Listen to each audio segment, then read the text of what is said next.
You're always trying to find resources for people and try to help them solve the problem. As ABE teachers, we're not there to solve the problem. That is not our job, but can we make connections for people? So there's sort of a little bit of social work in there without actually being a social worker. I think there's one category I think I forgot. Excuse me, I don't remember what it is. But civil rights. Civil rights, there we go. Yeah, true, kind of the most important one. Well, having been on the earlier version of the Maplewood Human Rights Commission back in the 90s, we didn't do a lot of things. It's not like St. Paul where you have a much bigger city and a lot more issues, but that was one activity that I did.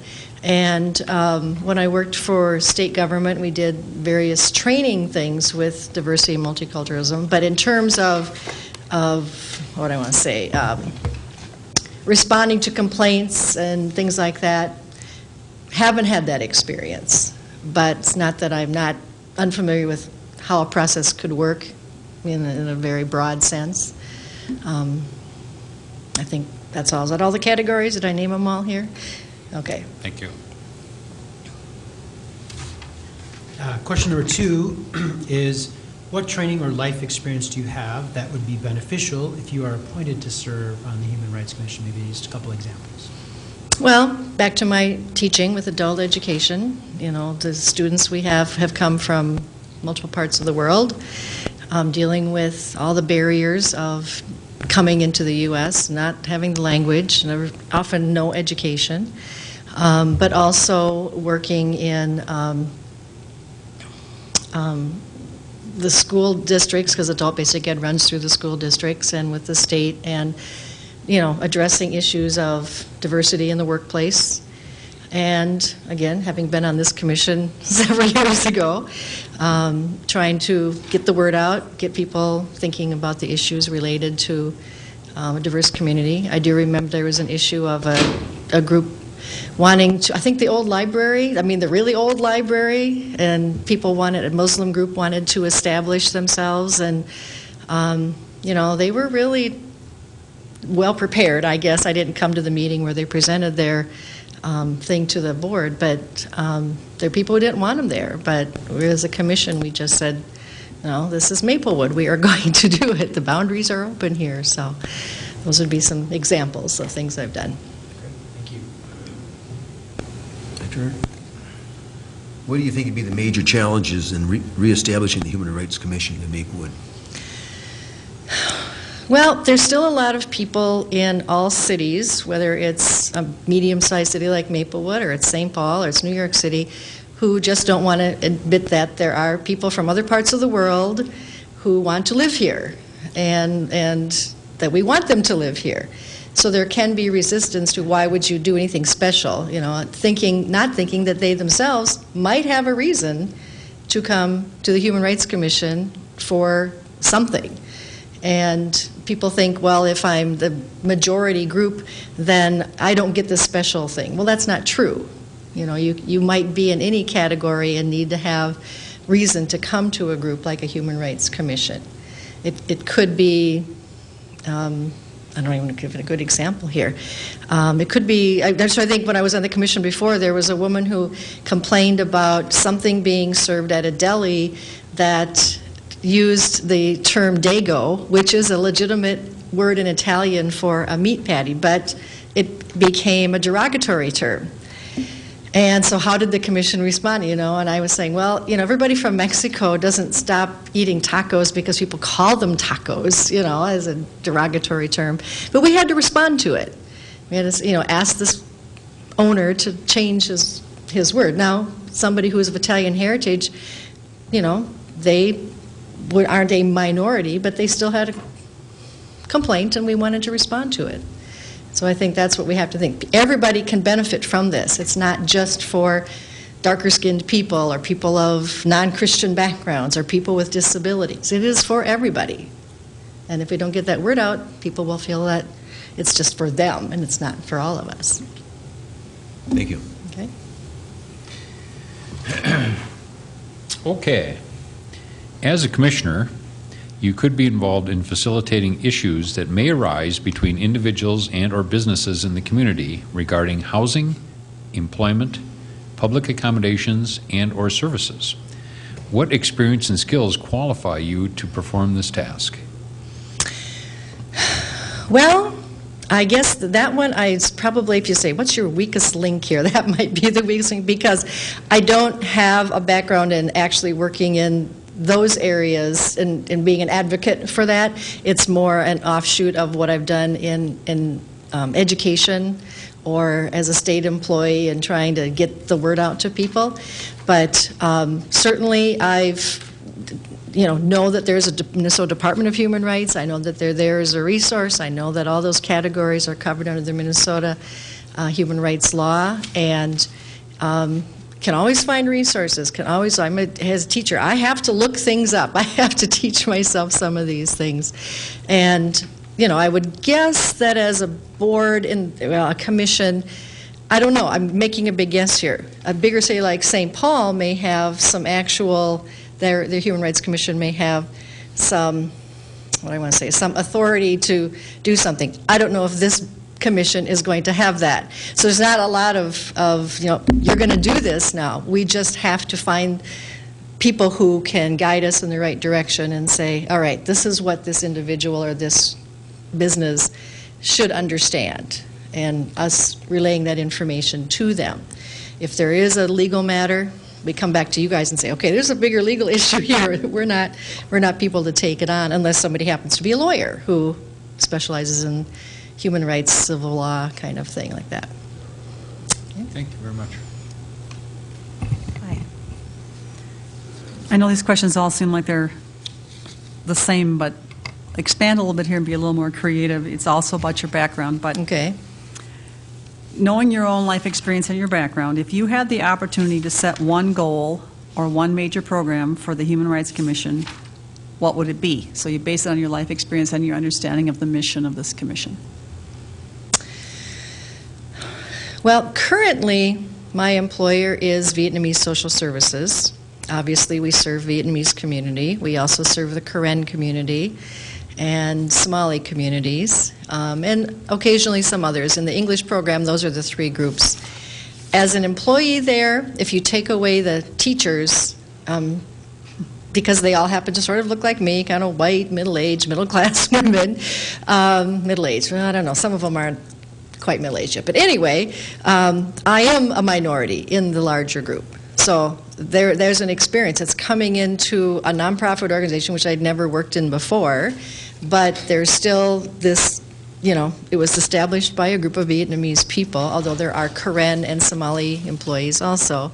So you just have to figure out how do you make it work and not offend anybody, and, just different work culture there. So that would be an aspect where I could say, well, I've had to do it in this setting. This is my source of income right now. It's the first time I have been in that situation on a daily basis, not just a one-time training thing or on a vacation in the Caribbean or something where, there's not all these kind of white middle-class people. And so I think that a goal that we should set is that everybody who finds a home in Maplewood knows that Maplewood is here to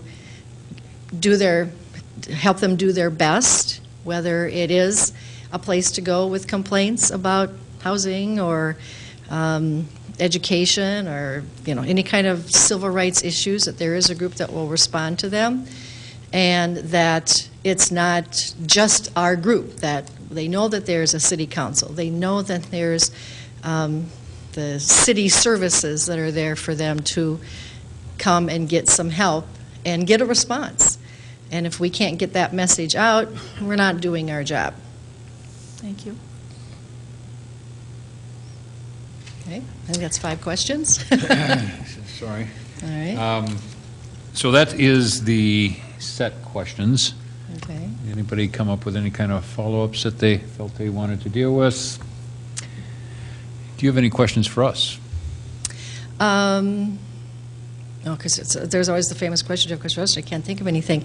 How many board or commission members are you looking to choose? 7. 7, okay. It was so long ago that I was on it, I don't remember how many people were participating. And I did notice a few years ago, I do actually read the Maplewood Monthly every month. I Nope, get no, it. Mark extra that point. down. There's an extra point there. And, but I noticed some time ago, I said, there's no Human Rights Commission meeting. What happened to it? And, because I'd been so busy with working adult ed, you have morning, afternoon, evening classes, and so I just couldn't commit to anything but work. Now, in the last few years, I haven't had to do that. So it's like, I never knew what happened to the old one. So now there's a new one. So is there just people didn't want to participate, or was there some other reason? I can't put my finger on the exact reason Okay. why it faded out, but there was a lack of interest, I think, that developed on everybody's part, and a little difficulty in figuring out exactly what to do with the group. Okay. We weren't using them as I think they were originally put together, and what the plan was at that point.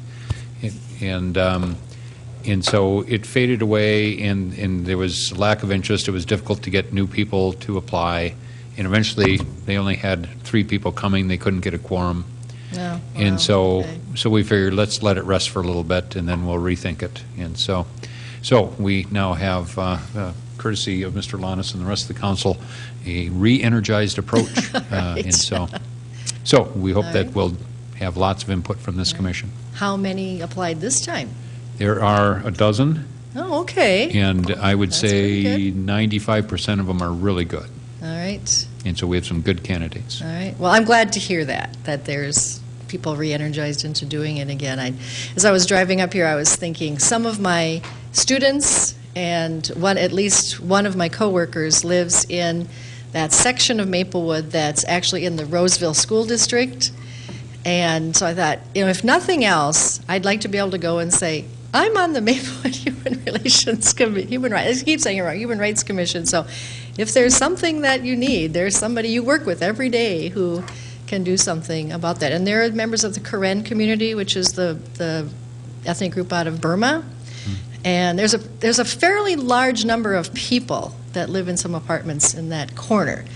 I'm not saying they've told me there's any major problems. I just know that because they go to school and work where I work. So I thought, well, and I live at the south end in McKnight Townhomes. And, we kind of get forgotten way down there, so there was something to... Nope. Oh, there's She a just, point off. yep, she just Okay. lost a point. Man.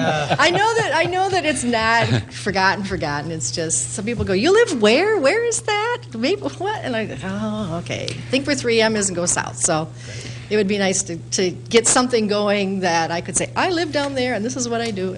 Kind of stuff. Well, we do very much appreciate you coming in. Great. We're up against the clock I know. here, so we got I one know. more to get in. Okay.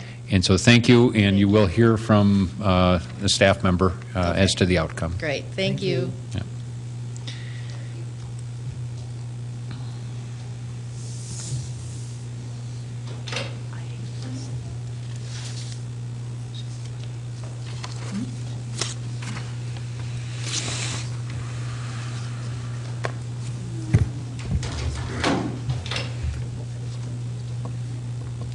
Mr. Meehan, Good evening.